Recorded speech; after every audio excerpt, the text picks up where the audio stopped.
et bienvenue à chacun et chacune de vous. Nous sommes réunis au nom du Père et du Fils et du Saint-Esprit. Amen. Que la grâce et la paix vous soient données de la part de Dieu notre Père et de Jésus-Christ notre Sauveur. Béni soit Dieu maintenant. Assurés de ta miséricorde, nous n'hésitons pas à reconnaître devant toi nos fautes, Seigneur. Et en invoquant ton Fils Jésus, nous implorons ton pardon. Seigneur Jésus, toi qui nous as révélé le cœur miséricordieux de ton Père, prends pitié de nous. Ô Christ, toi qui as donné ta vie pour que nous soyons pardonnés, prends pitié de nous. Seigneur, toi qui es venu tout sauver, prends pitié de nous. Que le Dieu très bon nous manifeste sa grande bienveillance, qu'il nous libère de nos fautes et nous aide à poursuivre notre route vers la vie éternelle.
Mettre au cœur de tes fidèles un unique désir, donne à ton peuple d'aimer ce que tu commandes et d'attendre ce que tu promets, pour qu'au milieu des changements de ce monde, nos cœurs s'établissent fermement là où se trouvent les vraies joies, par Jésus-Christ ton Fils, notre Seigneur et notre Dieu, lui qui vit et règne avec toi dans l'unité du Saint-Esprit, maintenant et pour les siècles des siècles.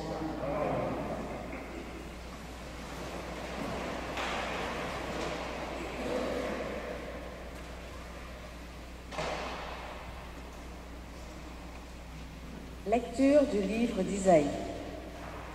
Parole du Seigneur. Je viens rassembler les hommes de toute nation et de toute langue. Ils viendront et ils verront ma gloire. Je mettrai un signe au milieu d'eux.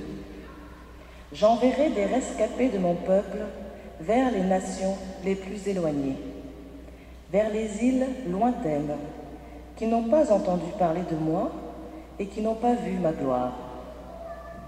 Ces messagers de mon peuple annonceront ma gloire parmi les nations. Et, de toutes les nations, ils ramèneront tous vos frères en offrande au Seigneur, sur des chevaux ou dans des chariots, en litière, à dos de mulets ou de dromadaires. Ils les conduiront jusqu'à ma montagne sainte, à Jérusalem, comme les fils d'Israël apportent l'offrande dans des vases purs au temple du Seigneur. Et même, je prendrai des prêtres et des Lévites parmi eux. Parole du Seigneur.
Lecture de la lettre aux Hébreux. Frères et sœurs, n'oubliez pas cette parole de réconfort qui vous est adressée comme à des fils. Mon fils, ne néglige pas les leçons du Seigneur. Ne te décourage pas quand il te fait des reproches. Quand le Seigneur aime quelqu'un, il lui donne de bonnes leçons. Il corrige tous ceux qu'il reconnaît comme ses fils. Ce que vous endurez est une leçon. Dieu se comporte envers vous comme envers des fils. Et quel est le fils auquel son père ne donne pas des leçons? Quand on vient de recevoir une leçon, on ne se sent pas joyeux, mais plutôt triste. Par contre, quand on s'est repris grâce à la leçon, plus tard, on trouve la paix et l'on devient juste. C'est pourquoi il est écrit « Redonnez de la vigueur aux mains défaillantes et aux genoux qui fléchissent. » Et « Nivelez la piste pour y marcher. » Ainsi, celui qui boite ne se tordra pas le pied. Bien plus, il sera guéri. Parole du Seigneur.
Seigneur soit avec vous. Évangile de Jésus-Christ selon saint Luc. Dans sa marche vers Jérusalem, Jésus passait par les villages et les villes en enseignant. Quelqu'un lui demande, « Seigneur, n'y aura-t-il que peu de gens à être sauvés ?» Jésus leur dit, « Efforcez-vous d'entrer par la porte étroite, car, je vous le déclare, beaucoup chercheront à entrer et ne le pourront pas. Quand le maître de la maison se sera levé et aura fermé la porte, si vous, du dehors, vous vous mettez à frapper à la porte en disant « Seigneur, ouvre-nous », il vous répondra « Je ne sais pas d'où vous êtes ».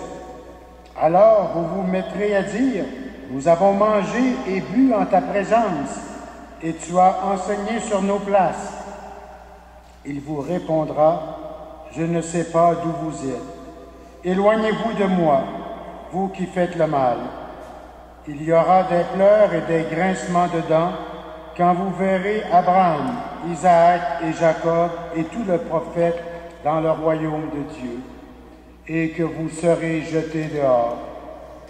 Alors, on viendra de l'Orient et de l'Occident, du Nord et du Midi, prendre place au festin dans le royaume de Dieu.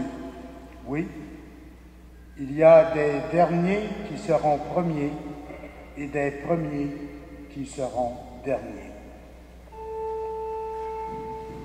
Acclamons la parole de Dieu.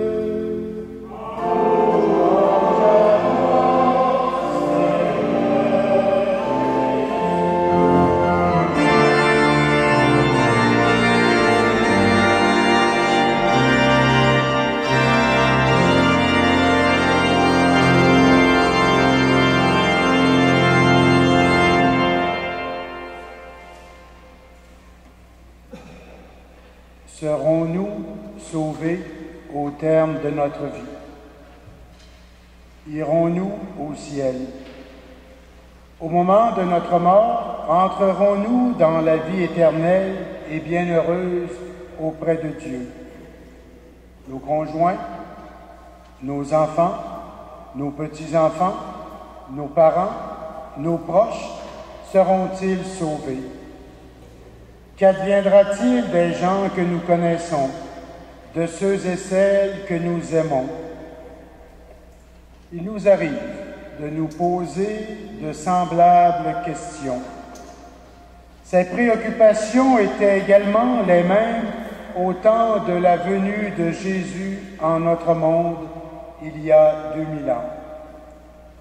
Dans l'Évangile que nous venons d'entendre, quelqu'un demande à Jésus une question similaire. Y aura-t-il peu de gens à être sauvés? L'ensemble des Écritures et d'une façon particulière, les trois textes entendus aujourd'hui nous donnent des réponses aux questions que nous nous posons. Nous le savons, notre Dieu est un Dieu d'amour, qui veut que toutes ses créatures soient heureuses et entrent dans son plan d'amour. Nous savons aussi que nous ne serons pas sauvés malgré nous ou contre notre volonté. Nous devons accueillir le don offert par Dieu. Dieu s'adresse à notre liberté. Nous sommes libres de l'accepter ou de le refuser. Nous avons à dire oui à son projet. Il nous enseigne comment y parvenir et l'Évangile d'aujourd'hui nous dit que cela exige un effort de notre part. Déjà, depuis les textes de l'Ancien Testament, spécialement à partir du prophète Isaïe, nous savons que le Dieu d'Israël a des visées universalistes. Le Seigneur se sert de son peuple choisi, comme il se sert de l'Église pour rejoindre tous les humains, de toutes les races, langues, peuples et nations. Dieu veut sauver tout le monde. Dieu les rejoint par sa parole, sa grâce, l'action des missionnaires ou encore le bon témoignage que chacun de nous peut rendre. Nous avons nos préférés. Dieu, lui, ne fait pas exception des personnes. Son message d'amour et de salut est pour tous les humains. Déjà, 8 siècles avant la venue de Jésus-Christ. 8 siècles, donc ça fait en gros 2800 ans. Dieu nous dit par la voix de son prophète, « J'enverrai des rescapés de mon peuple vers les nations les plus éloignées, vers les îles lointaines qui n'ont jamais encore entendu parler de moi. » Et à l'époque, il n'y a pas d'avion, il n'y a pas de train, il n'y a pas d'auto. Des bateaux, puis un voyage sur 5, c'était un naufrage. Dieu rejoint les humains par des moyens que nous connaissons, mais aussi, mystérieusement, par sa grâce qui, de façon subtile, souvent cachée et qui ne fait pas de bruit, touche le cœur de chacun des vivants pour leur proposer quelque chose. Et Dieu attend patiemment leur réponse. Le grand projet de Dieu, c'est qu'un jour, tous les humains, de toutes les époques, sans distinction, soient enfin réunis ensemble autour de lui pour partager une vie bienheureuse et éternelle. Nous qui sommes ici, nous sommes d'une certaine façon des privilégiés. Nous avons été mis en présence de Dieu, soit par nos parents, notre éducation, ou encore un concours divers de circonstances. Il y a la parole de Dieu qui nous éclaire et qui, de façon explicite, nous dit quel est le plan de Dieu pour nous et ce que nous devons faire pour répondre aux exigences de Dieu. Nous sommes en présence d'un sacrement à travers lesquels la présence de Dieu se poursuit. Dieu nous rejoint dans le concret de nos vies quotidiennes, par sa parole et à travers ces sacrements qui nous sont offerts. Dans l'Évangile d'aujourd'hui, Jésus nous dit qu'il nous faut entrer par la porte étroite afin d'avoir accès à la maison de son Père. En d'autres termes, cela signifie que nous avons notre part à faire pour mériter le salut et que c'est exigeant. Il est, lui, la porte d'entrée. Il faut se confier à lui, faire appel à son aide et à sa miséricorde. Notre cœur doit se convertir à lui. Il ne s'agit pas de connaître le Christ. Il nous faut faire le bien. Vous savez que je suis dominicain. Je peux vous parler longtemps de Dieu. D'une façon, je ne l'ai jamais vu face à face, mais je le connais. J'ai étudié les Écritures. J'ai un doctorat en théologie. Je connais Dieu. Est-ce que je suis sauvé pour autant? Non. Connaître, ça ne suffit pas. Il faut mettre en pratique sa parole.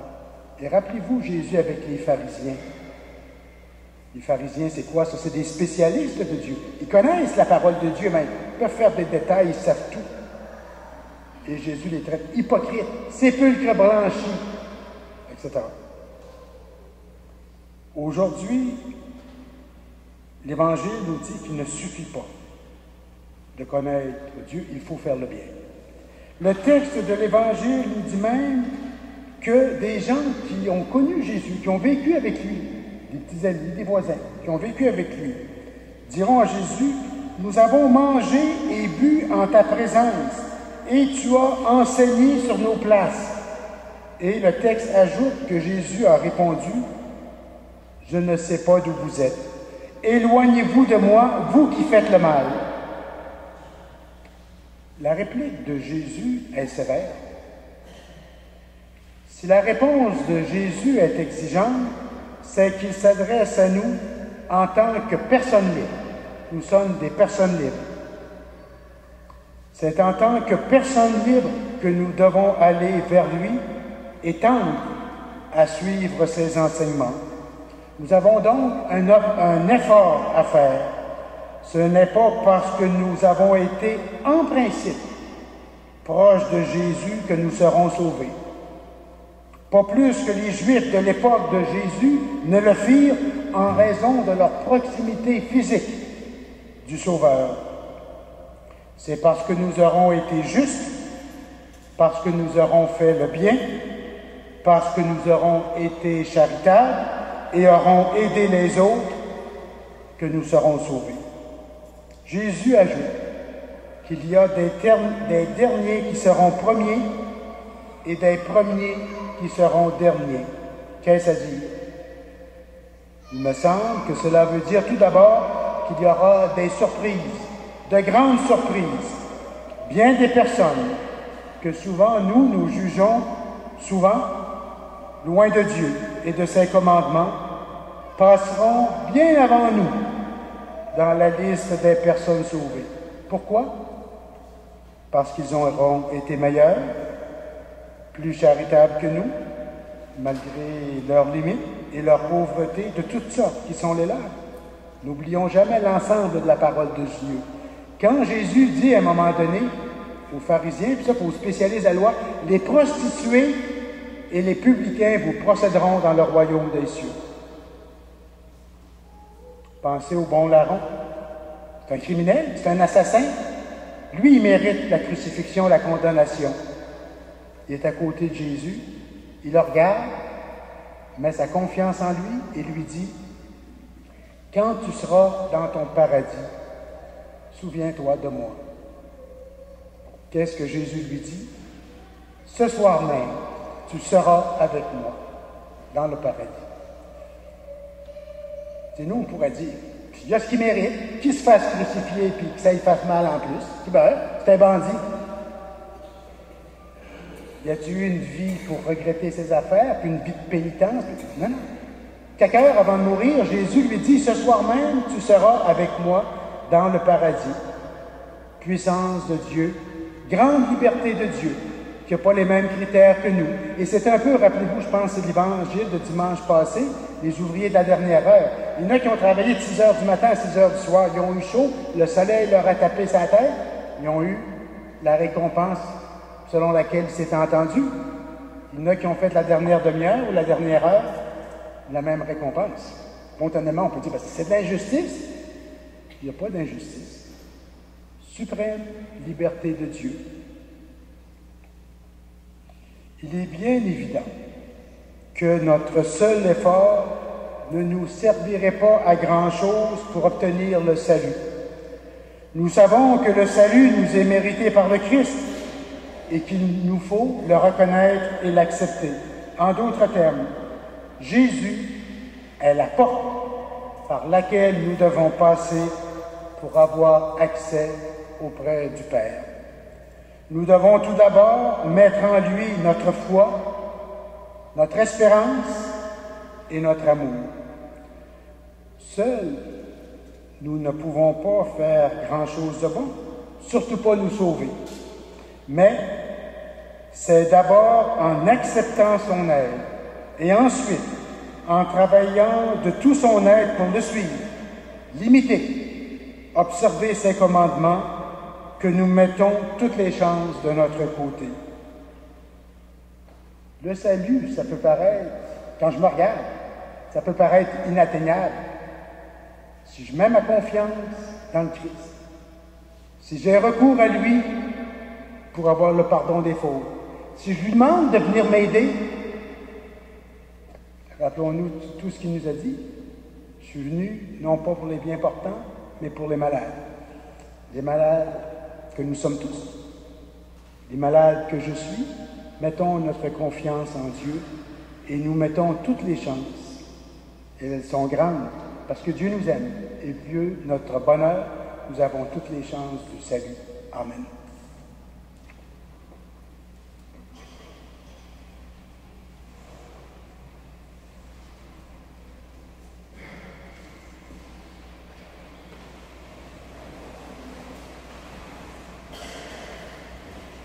Avec fierté, proclamons notre foi.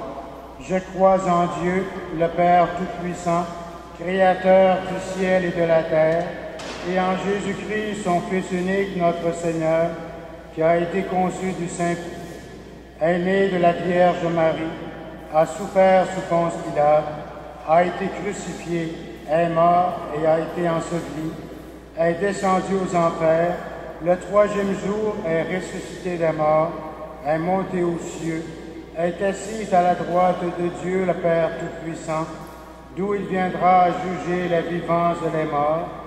Je crois en l'Esprit Saint, à la Sainte Église catholique, à la communion des saints, à la rémission des péchés, à la résurrection de la chair, à la vie éternelle. Amen. Dieu se comporte envers nous comme envers des filles et des fils bien-aimés, disait l'auteur de la deuxième lecture. Nous sachant enfants bénis de Dieu, adressons au Père nos supplications, confions-lui les personnes qui nous sont chères, ainsi que tous les hommes et toutes les femmes de ce monde. Père de la vie, nous te présentons les missionnaires de ton Église. Tu as voulu que ces personnes aillent dans toutes les nations proclamer la bonne nouvelle. Qu'elles trouvent en nous leur soutien. Ensemble, prions. Seigneur, les prières de tes enfants. Père rassembleur, les chefs des nations ont la délicate tâche de s'écouter, de se comprendre et de se mettre d'accord en vue de la paix des peuples qu'ils dirigent. Qu'ils trouvent en nous l'appui dont ils ont besoin. Ensemble, prions. Écoute, Seigneur, la prière de tes enfants. Père tendre et sensible, les gens souffrent parfois sans trop savoir pourquoi, sans avoir personne à qui confier leur mal de vivre. Mets-les sur notre route, que nous puissions les réconforter. Ensemble, prions. Écoute, Seigneur, la prière de tes enfants. Père juste et bon, même avec les meilleures intentions, il nous arrive de mépriser des personnes au sein de notre communauté. Apprends-nous à les traiter avec respect et amitié. Ensemble, prions. Écoute, Seigneur, la prière de tes enfants. Père aimant.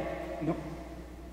Père aimant, tu veux le bien de tous tes enfants. Accueille ces demandes que nous t'adressons par ton Fils Jésus, qui vit avec toi et l'Esprit Saint, maintenant et pour les siècles des siècles. Amen.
et sœurs, prions ensemble au moment d'offrir le sacrifice de toute l'Église.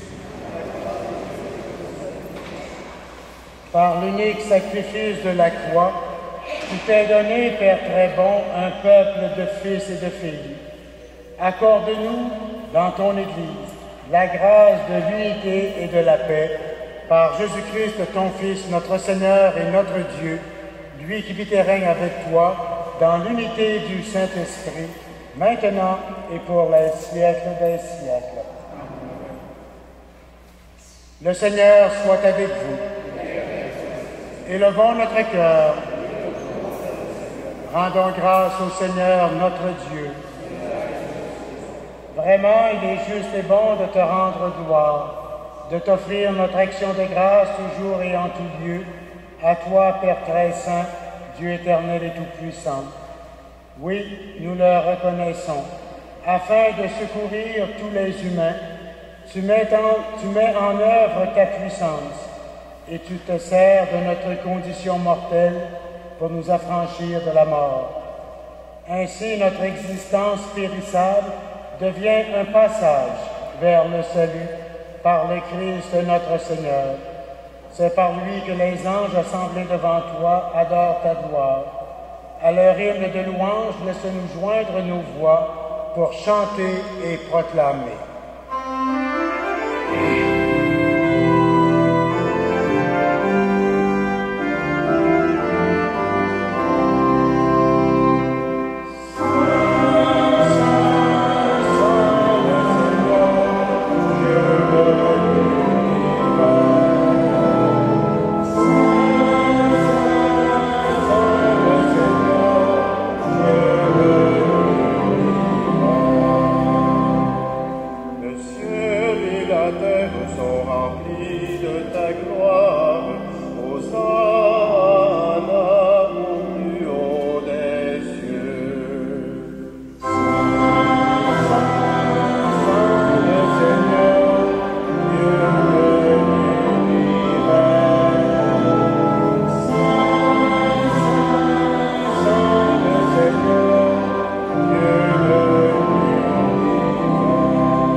Seigneur, nous te prions.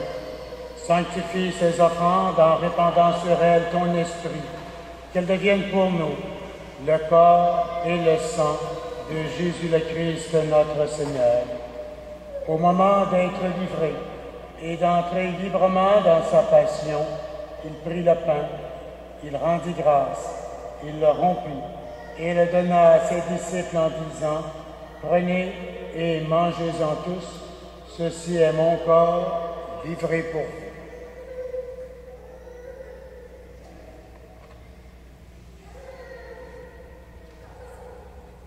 De même, à la fin du repas, il prit la coupe.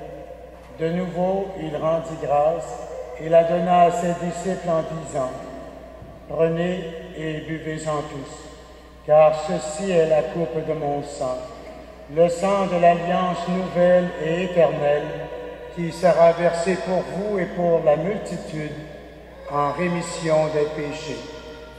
Vous ferez cela en mémoire de moi. »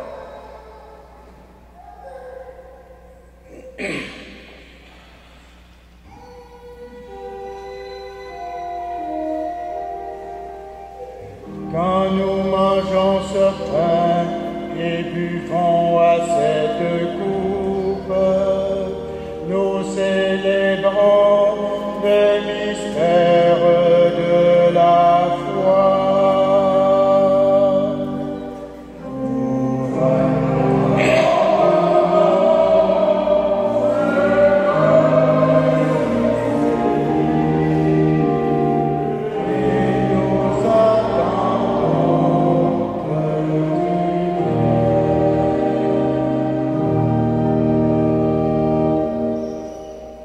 ici mémoire de la mort et de la résurrection de ton Fils, nous t'offrons, Seigneur, le pain de la vie et la coupe du salut. Et nous te rendons grâce, car tu nous as choisis pour servir en ta présence. Humblement, nous te demandons qu'en ayant part au corps et au sang du Christ, nous soyons rassemblés par l'Esprit Saint en un seul corps. Souviens-toi, Seigneur, de ton Église répandue à travers le monde.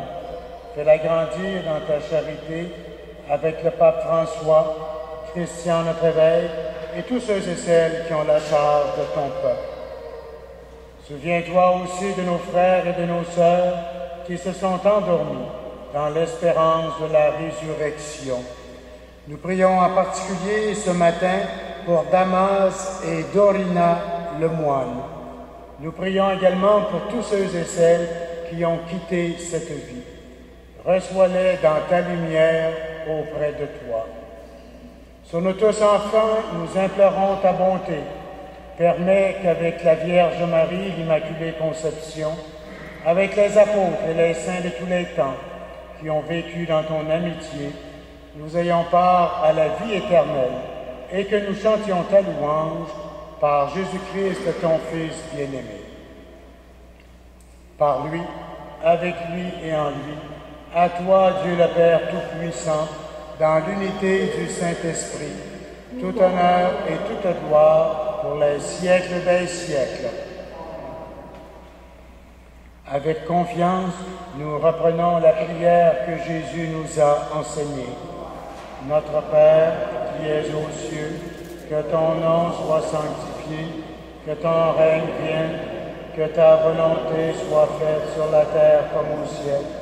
Donne-nous aujourd'hui notre pain de ce jour. Pardonne-nous nos offenses, comme nous pardonnons aussi à ceux qui nous ont offensés. Et ne nous soumets pas à la tentation, mais délivre-nous du mal. Délivre-nous de tout mal, Seigneur, et donne la paix à notre temps. Par ta miséricorde, libère-nous du péché. Rassure-nous devant les épreuves, en cette vie où nous espérons le bonheur que tu promets et l'avènement de Jésus-Christ, notre Sauveur.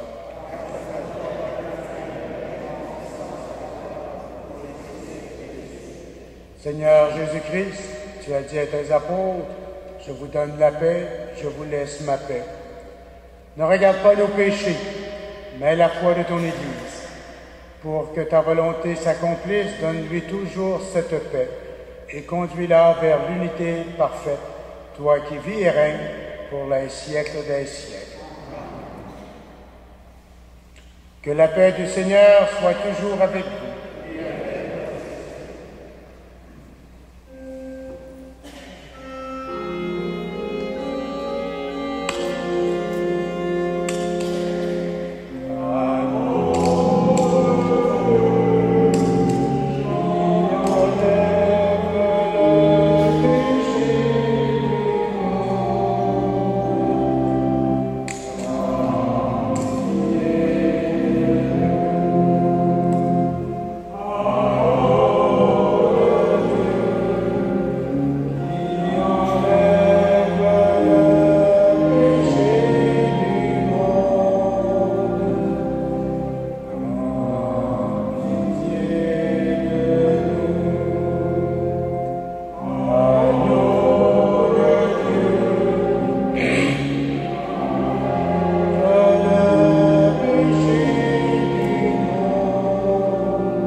Heureuses les invités au repas du Seigneur. Voici l'agneau de Dieu, celui qui enlève le péché du monde. Seigneur, je ne suis pas digne de te recevoir, mais dis seulement une parole. Que le corps et le sang du Christ nous gardent pour la vie éternelle.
Alors bonjour à vous tous.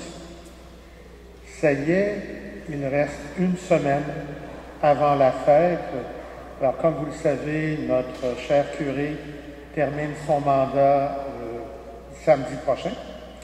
Et puis donc dimanche, nous aurons une célébration spéciale suivie d'un brunch pour célébrer, le remercier pour ses 7 dernières années.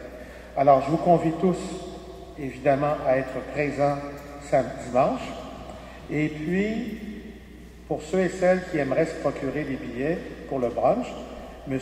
Yvan Cabot, qui est le grand chevalier du Conseil Maisonneuve des Chevaliers de Colomb, sera à la porte à l'arrière. Il sera disponible pour en vendre à ceux et celles qui le désirent. Alors, soyez nombreux dimanche pour la fête. Merci.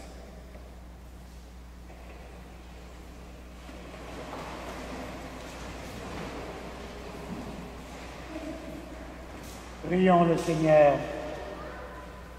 Que ta miséricorde, Seigneur, agisse en nous et nous guérisse entièrement.